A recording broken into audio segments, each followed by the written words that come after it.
Hello, everyone, and welcome back.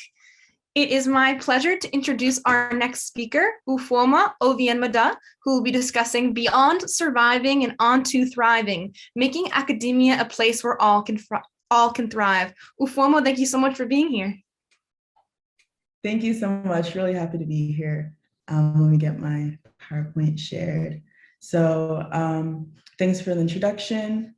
My name is Ufuoma. I'm a second year PhD student at MIT. And I'm also the president of the MIT Black Graduate Student Association, which is where a lot of my experiences on this topic come from.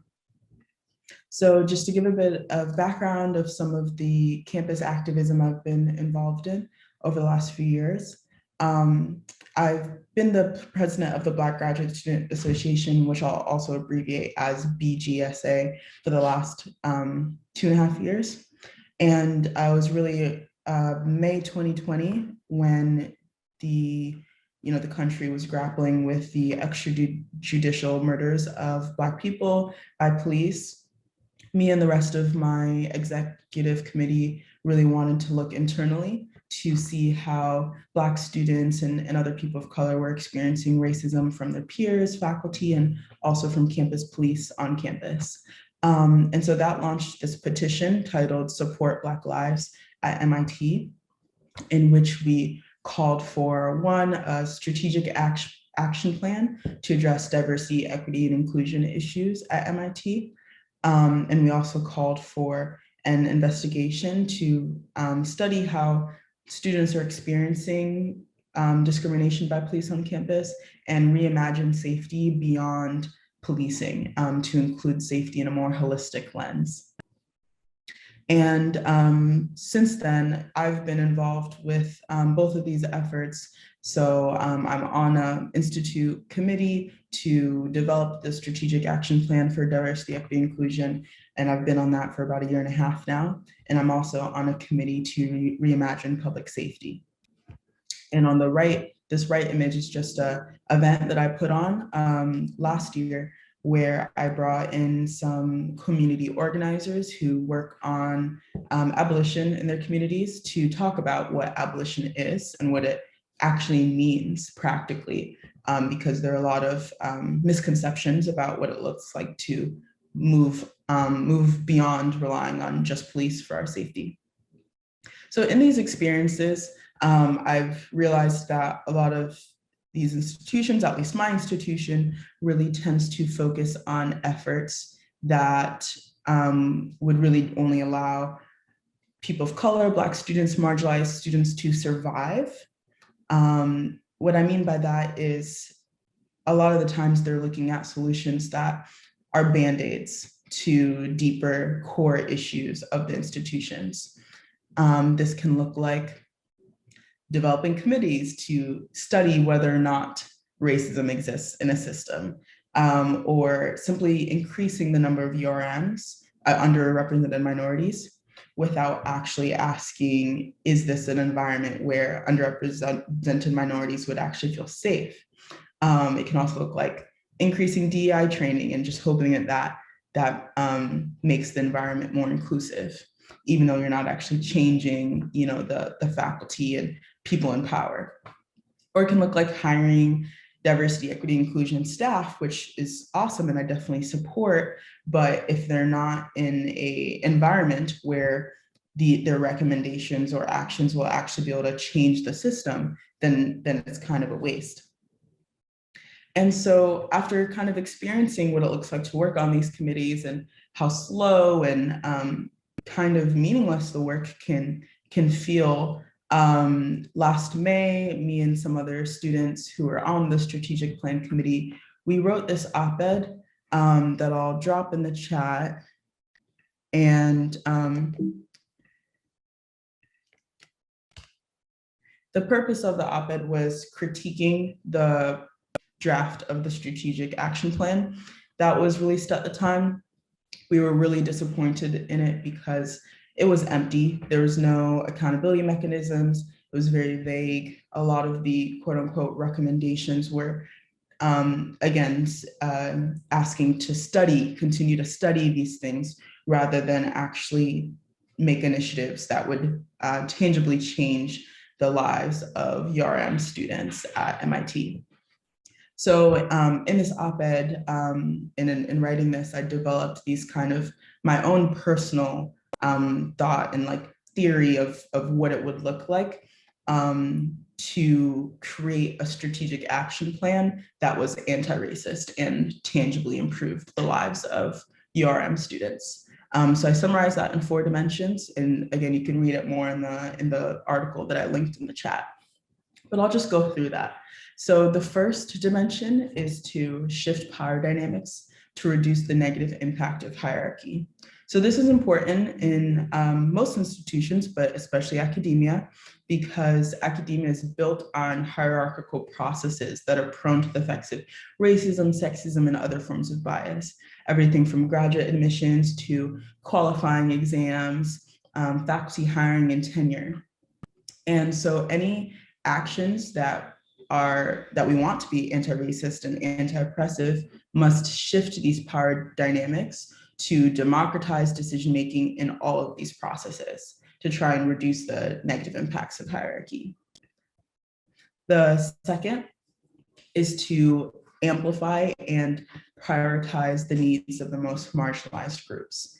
So this is something that, that we see where, you know, students, a lot of marginalized identities, they already know what things would make them feel more comfortable, whether that's having more representation, or whether that's having gender neutral bathrooms, or having more resources to access mental health services.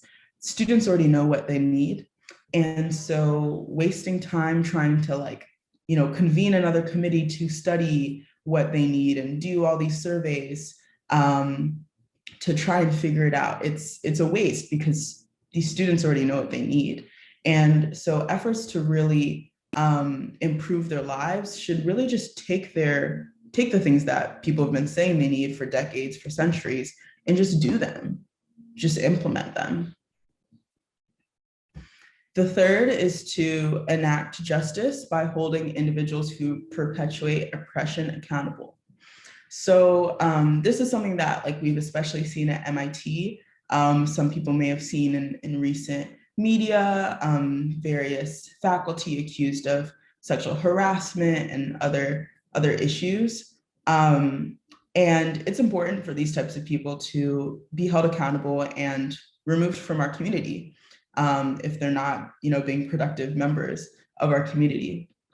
And so, yeah, it's really important for strategic plans to create accountability mechanisms that center, you know, the people who have the least power and empower them to speak up and know that if they do speak up, they'll actually see results of their efforts, because oftentimes survivors or victims might speak up and spend, you know, months going through a process, and then at the end, nothing actually happens. So we need to get to a point where there are actually strong accountability mechanisms to remove people who are not contributing to an anti-racist or anti-oppressive ecosystem. And the last dimension is to celebrate and incentivize anti-oppressive scholarship and leadership. So this means, like, again, especially at a place like MIT that's very technology and engineering heavy, this means valuing the social sciences more and really uplifting the people who have been studying gender, studying racism, and all of these things, and celebrating this work, because it's crucial to changing not just MIT's ecosystem, but beyond. But this alone, I definitely want to caution, is not enough, because, you know, if we only focus on this dimension, then it could overburden identities that are already marginalized, you know, to do all of the work, and that's not what we want. And yeah, and I'll stop there. You know, I definitely, that's just to give a little taste. Feel free to read the article or reach out to me via email or via Twitter to chat more. But yeah, I think the takeaway is really, like, we can't just focus on DEI committees where we're going to be studying whether or not racism exists for 3 years. We know it exists, and now we just have to do things that center those who have been most marginalized and what they need. Thanks. Thank you so very much. Thank you for being here with us today. We really appreciate it. We do have a few minutes before our next session. So if anyone has any questions, I encourage you to either raise your hand or to ask them out loud. One question I have for you, Ufuoma, I'm wondering if you can tell us, for folks listening in who want to get more involved in their own universities and institutions, what would be your advice on really how they should get started? So if people want to know, how to make a change in their own universities, what do you think they should, what resources would you connect them to?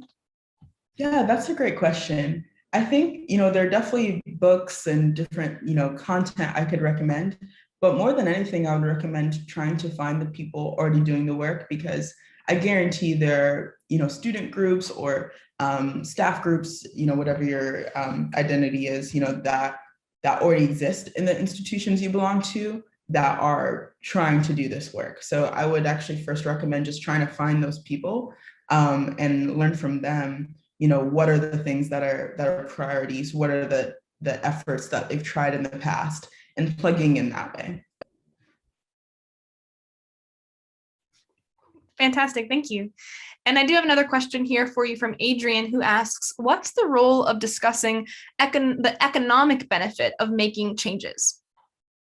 Yeah, that's a good question. People often, something I personally dislike, I think, is, people often say, diversity makes companies more productive, and diversity will make our products better. And I think those things are true, but I think that there's a danger of centering economic or capitalistic motives for diversity. I think, we should really be motivated to do this because we value the opinions and lived experiences of everyone around us, rather than because it'll make our products better. Right. That's a really good point. Thank you. And I think that's something we've seen a lot too, in terms of getting people to care about accessibility. I think that's a really interesting conversation, because I think there's oftentimes a misconception that it would be too expensive. And so then we, want to emphasize that that's really not the case. But you bring up a really good point about ensuring that the priorities aren't specifically solely relying on that monetary motivation. Mm-hmm. Excellent. Thank you. Well, with that, I'm going to go ahead and move on to our next session for today, but I want to thank you so much for being here. And if anyone else wants to continue chatting in the Q&A, feel free to continue the conversation there.